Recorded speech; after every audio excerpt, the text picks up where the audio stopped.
Hello and welcome to the final dressing gown of the 2014 Autumn Series. It has been a massive Autumn Series. There have been teams that really think they're progressing, there are teams that have gone backwards, and there are teams that have shown some passion and teams that have scraped through. I'll do a full closure after the final weekend, but let's start off by what happened in the big games at the weekend. First off, let's see what happened in Cardiff. It was an epic match. It was brutal.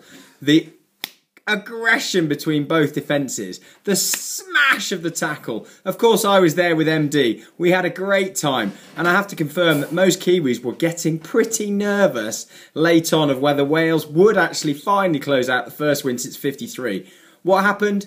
Well, after about 69 minutes, Wales were leading by 1, but they were so tired. They'd given everything, and New Zealand just had bit of luck of the bounce with Bowden Barrett kicking through, and then they just showed a bit of class to stretch the gap. Wales gave everything. My question to Warren Gatland really is this the way to play? Why don't you play a more expansive game? Why don't you throw the ball around a bit more and see whether you can break teams down? There were some very strong moments. Of course, Dan Biggar had a great game. So did the half-back pairing had a very strong game. But Wales lost out in the line-out. They lost out in the scrum. It's just the crucial errors. You can only afford maybe 3 to 5 to beat New Zealand, and unfortunately Wales couldn't do that. The other big game, the massive result of the weekend, was Ireland coming up against Australia. Now, for those of you that follow the dressing gown diary, I do hope you followed Freddie's flutter at the weekend, because that came in again. Backing Ireland, you would have done handsomely.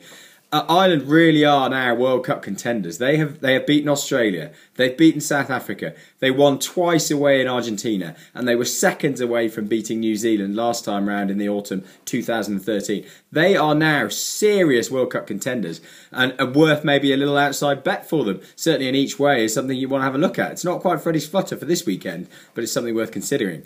England, they finally realised that George Ford is a bit more creative. But as I said in the dressing gown diary last week, would Owen Farrell blunt him?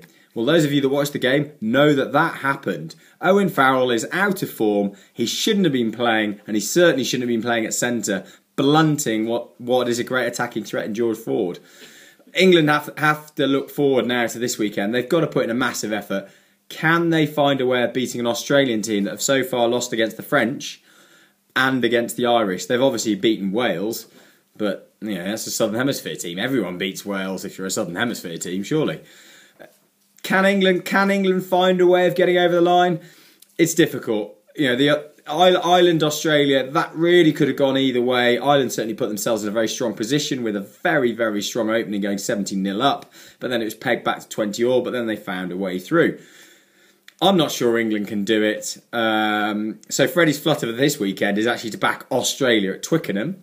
The second game of the weekend is South Africa playing in Cardiff. South Africa again have had an up and down tour. They were a bit slow playing against Italy this weekend, recording a win but late on. They've obviously lost against Ireland. They've beaten England, so it's a kind of 50-50. They've got some big players coming in, but they've lost some of their French-based players because this game this weekend is outside the IRB window, for those of you that don't know. What will we expect? Well, the team Gatland's picked again is the big men. He's going to try and smash it up the middle. This is against South Africa. They are the biggest men. They're all Afrikaners farmers. They're just, they're brutes. They're animals. Can Wales find a way of winning? If they play like they did against New Zealand last weekend, I do think they've got a chance. If they show a little bit of flair, if Rhys Webb lasts the game, because he's gone off injured twice now against Australia and against New Zealand when we've been in good positions. I think what we're also seeing, one of the reasons New Zealand really came up trumps, they emptied the bench and the quality of the play did not deteriorate. And I don't think that's the same for any other team. They empty their bench and you pull players on that are maybe 6.5, 7 out of 10, rather than being an 8 or a 9, which maybe your starting player is. So this is something that all the teams need to look at.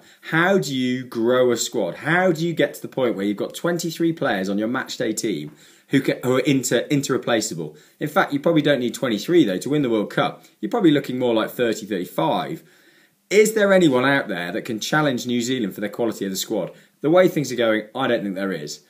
But for the moment, this is the dressing gown diary. Don't forget, the Freddy's flutter for the weekend is back Australia to win at Twickenham and leave England with only one win in the autumn against Samoa.